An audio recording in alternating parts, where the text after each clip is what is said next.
often hear the term of safety culture. What is safety culture anyway?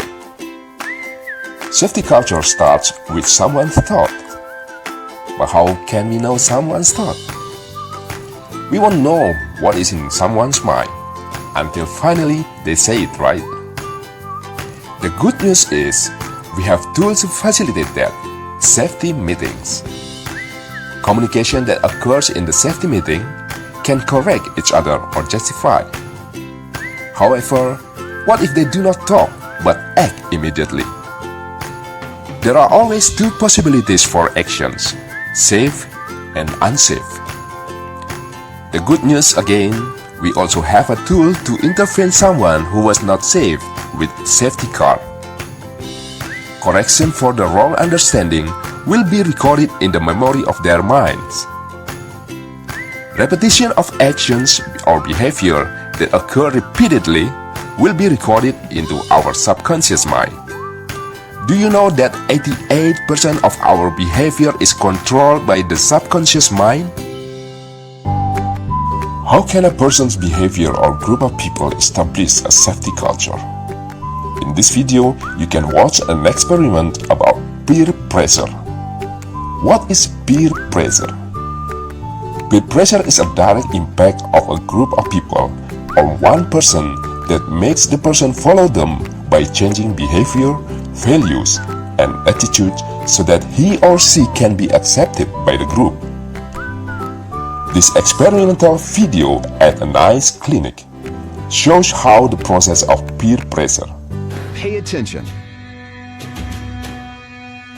Take a look at this crowded waiting room. These people may appear to be waiting for the eye doctor, but they're actually waiting for the first test subject in our hidden camera experiment. And here she is, right on time for her 12 o'clock appointment. Hi, how are you doing?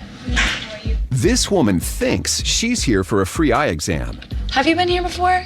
No, it's my first time. What she doesn't know is that everyone else in this room is working for us. They'll be with you in just a couple minutes. Today we're running an experiment on social conformity, and the test starts now.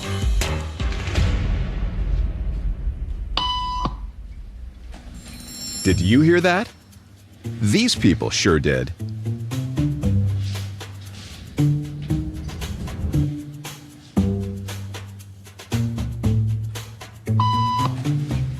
It doesn't take long for our test subject to notice a pattern. Beep means stand up. But why? And if you were in her shoes, what would you do the next time the tone sounds? While you might think you make your decisions all on your own, when it comes to peer pressure, all too often, your brain is just following the crowd. It's all around you, every day, an invisible force you're probably not even aware of. It affects what you do, how you think, and who you are. It's called social conformity, or peer pressure. And while it might not sound like a good thing, it's actually not so bad. The truth is, your brain craves synchronicity and takes comfort in the ease and efficiency of just going with the flow. And whether it's simply knowing what to wear in the morning, supporting your team at the big game, or even marching off to war, we're all programmed to be part of the group. And that's because your brain knows that there's power in numbers. We set up a hidden camera experiment to see if this woman would stand up at the sound of this tone. Simply because everyone else is. You might be thinking you'd never go along with this. Or would you?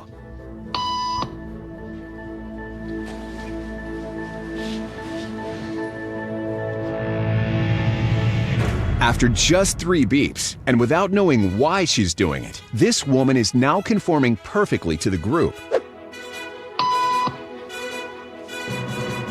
But what happens if we take the group away? Elaine, please.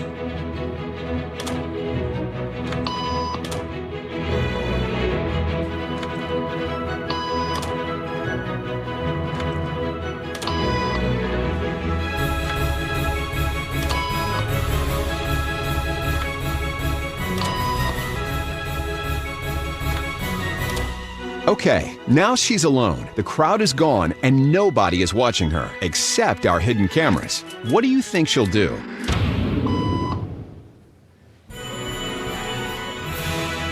She's now conforming to the rules of the group without them even being there.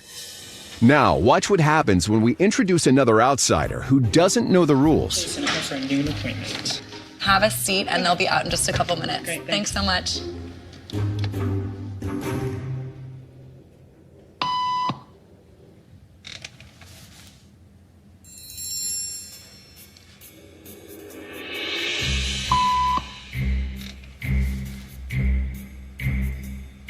Why are you standing Everybody was doing it, so I thought I was supposed to.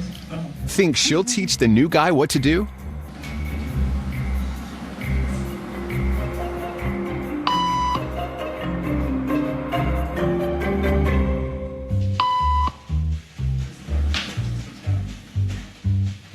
We kept the cameras rolling as more unsuspecting patients arrived.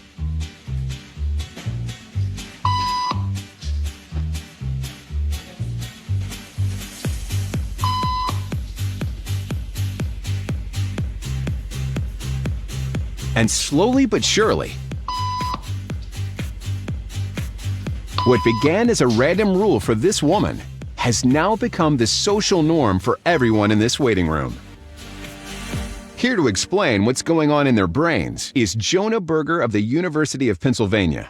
This sort of internalized form of herd behavior is part of what we call social learning. Starting at a very early age, when we see members of our group perform a task, our brains literally reward us for following in their footsteps. When I saw everybody stand up, I felt like I needed to join them. Otherwise, I'm like excluded.